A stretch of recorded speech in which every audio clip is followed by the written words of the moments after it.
ભાગ્યશાળીઓ,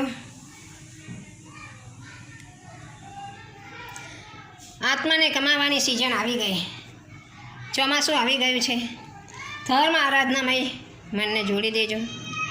કાળથી પંચાત ન કરશો. અનાદિકાળથી આ જ કર્યું આવ્યું છે. બસ બાલની પ્રવૃત્તિઓ કરી અને પંચાતો કરી. આ આવી છે, આ તેવી છે, નિંદા કરી, વિશ્વાસઘાત કર્યો, કશાયો કર્યા. આ બધામાંથી આપણે નિવૃત્ત થઈ અને નિવૃત્તિ ધર્મમાં જોડાવાનું છે. એટલે ભાગ્યશાળીઓ, ચોમાસામાં કે ચોમાસા વગર કોઈની પંચાતો કરી, આઘા પાછી કરી અને તમારા આત્માને શા માટે મલિન કરો છો?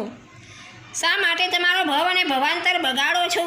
એક ક્ષણવાર માટે તમે વાતો કરશો અને તમારો ભવ બગડી જશે. આ બહુ જ વિચાર કરજો ભાગ્યશાળીઓ.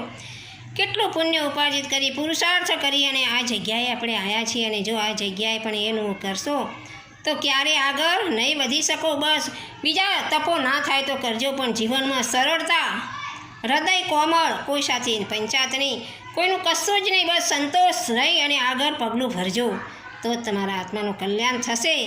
નહીંતર કે ગમે તેટલો પૈસો વાપરશો તો ક્યારેય કલ્યાણ થવાનું નથી, નથી ને નથી.